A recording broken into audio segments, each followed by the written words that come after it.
దొంగలంటూ ప్రత్యేకంగా ఎవరూ ఉండరు. మన మధ్య మనతోనే ఉంటారు. మనతో మాట కలుపుతారు, మాయ చేస్తుంటారు. గుట్టుగా వివరాలు సేకరించి సమయం వచ్చినప్పుడు గుటుక్కున ఉన్నదంతా ఊడ్చేస్తారు. పోలీసుల దర్యాప్తు క్రమంలోనూ అందరికన్నా ముందే అక్కడికి చేరుకొని విచారణను పక్కదారి పట్టిస్తుంటారు. కానీ ఎన్ని జాగ్రత్తలు తీసుకున్నా ఖచ్చితంగా తప్పు చేసిన వాడు ఎప్పటికీ తప్పించుకోలేడు. ఆ విషయం మరోసారి నిరూపితమైంది.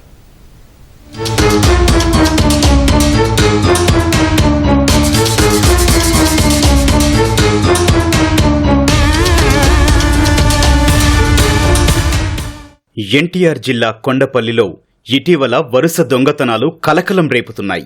తాళం వేసిన ఇంట్లోకి గుట్టుచప్పుడు కాకుండా చొరబడి ఎలాంటి ఆనవాళ్లు లేకుండా దోచుకుంటున్నారు.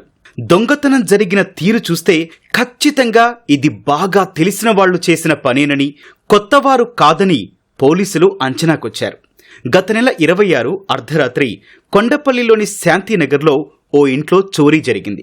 సీసీ ఫుటేజ్ సాయంతో పోలీసులు స్థానికంగా ఉండే 2 యువకులే దొంగతనాలకు పాల్పడుతున్నట్లు గుర్తించారు. వారిని చూసి స్థానికులు షాక్కు గురికాగా నిందితులు చెప్పిన విషయాలు విని పోలీసులే ఆశ్చర్యపోయారు. కొండపల్లికి చెందిన తేజ ఓ ప్రైవేటు సంస్థలో రికవరీ ఏజెంట్గా పనిచేస్తున్నాడు. జల్సాలకు, ఆన్లైన్ బెట్టింగ్లకు అలవాటు పడిన తేజ అప్పుల పాలయ్యాడు. దీంతో నేరాల బాట పట్టాడు. కాలనీల్లో అందరితో బాగా కలివిడిగా ఉండే తేజ అందరి ఇళ్లకు వెళ్లి రెక్కి నిర్వహిస్తాడు.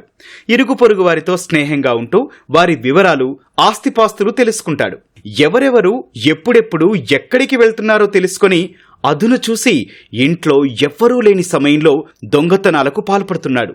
దీనికి అతని స్నేహితుడు సాయి సైతం సాయం చేస్తున్నాడు.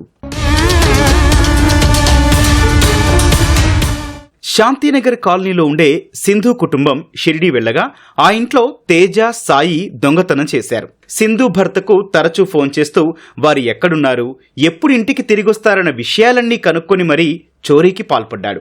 ఇంట్లో 68 గ్రాముల బంగారం, కిలో వెండితో పాటు 80,000 రూపాయలు ఎత్తుకెళ్లారు. ఎవరికీ ఎలాంటి అనుమానం రాకుండా కిటికీ తలుపులు విరగ్గొట్టి అందులో నుంచి వెనక తలుపు తెరిచి లోపలికి ప్రవేశించారు.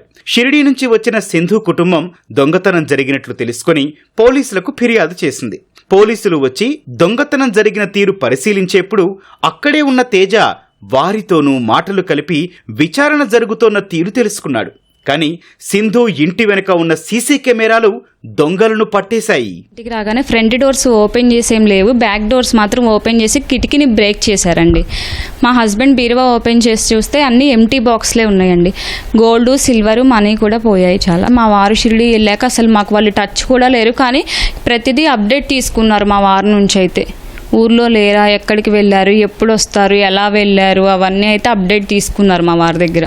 లోకల్ పర్సనే, చేసిన పర్సనే తీసుకున్నారండి. పోలీసుల విచారణలో తేజ మరికొన్ని నేరాలు అంగీకరించాడు. ఇదే కాలనీలో 5 నెలల క్రితం ఓ ఇంట్లో జరిగిన దొంగతనం కూడా తానే చేసినట్లు ఒప్పుకున్నాడు. అయితే ఆ కేసులో పోలీసులు సరిగా విచారణ జరపకుండా బాధితుల బంధువులపైనే నేరం మోపి కేసును నీరుగార్చారు. 23 కాసుల బంగారం పోతే పోలీసులు కేవలం 12 కాసులే పోయినట్లు ఫిర్యాదు తీసుకున్నట్లు బాధితులు తెలిపారు.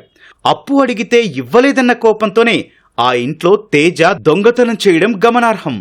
తేజ గారిని గుర్తించారు. అక్కడ కెమెరాలో వాళ్ళు ఒప్పుకున్నారు. మాది ఫస్ట్ రౌండ్లోనే చెప్పేశారు, మాది తీసేశారు అని బంగారం మొత్తం.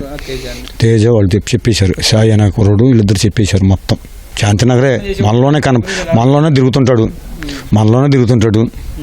వచ్చి పోలీసు వాళ్ళు అమ్మడు తిరిగాడు ఆ రోజున వచ్చి మామటే. అది జరిగింది అనక.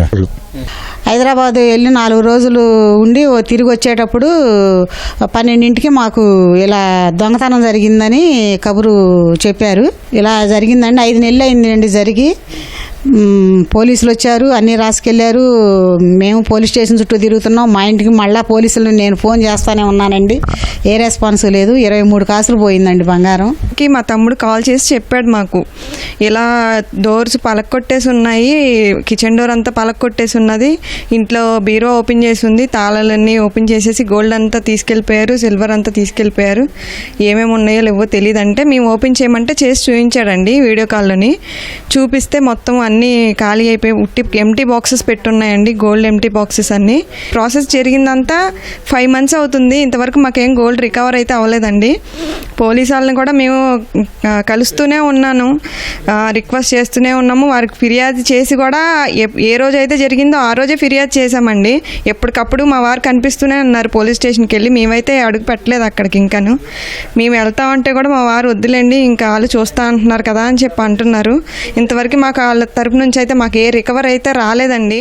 6 నెలలుగా కొండపల్లి ప్రాంతంలో జరిగిన దొంగతనాలపైన పోలీసులు ఆరా తీస్తున్నారు. వీరు ఎక్కడెక్కడ దోచుకున్నారో మొత్తం దర్యాప్తు చేస్తున్నారు.